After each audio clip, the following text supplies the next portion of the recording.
What's up guys? Yan, dito na naman ako. Nakikita nyo ba yung nakikita ko? Yun oh. Hindi, yung ibon. Ayun oh, yung dalawang yun. Kaya ito, pakilala ko yan.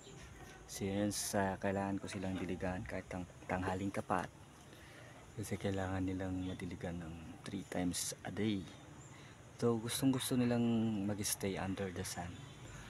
So tara, tingnan natin ang aking dalawang munting alaga. Yan. Ito sila. Yan. Itong si Bonsai. Ang pangalan ni Bonsai ay Little Dragons. Kasi mukha siyang maraming maliliit na dragons na lumilipad. Yan. Ito naman yung isa. Si Golden Labong. Yan. Labong kasi bamboo grass siya pero golden ang kanyang kulay.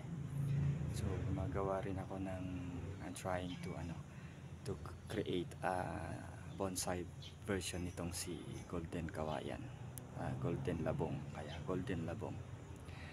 Yan. Ito naman, ito si bonsai. Okay na to. So maintenance na lang siya. Yan. Let's take a look.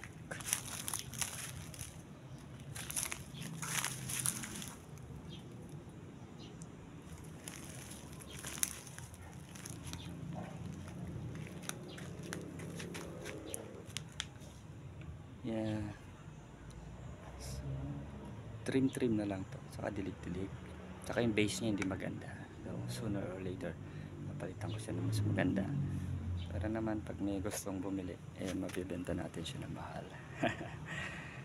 Alright. And huwag kayo magtaka dun sa takip, dun sa taas ng Golden Labong. Kasi pinagputulan yan. Kasi yung labong, ay yung ang kanyang branch kasi may butas yan, hollow yan sa gitna. So pag hayaan siyang open, papasukin siya ng mga ano-anong mga insekto at pwede siyang sirain from the inside. Yan.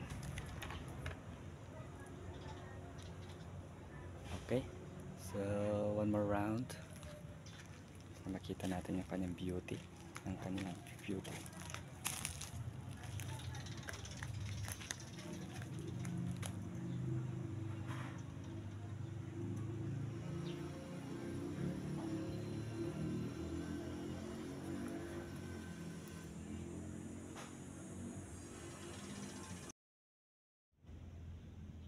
Yan, so it's time to make dilig-dilig na.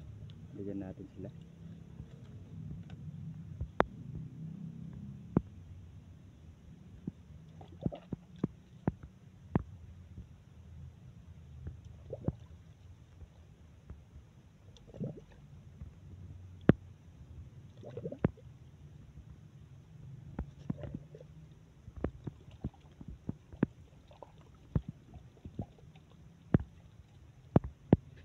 Sandin natin konti yung kanyang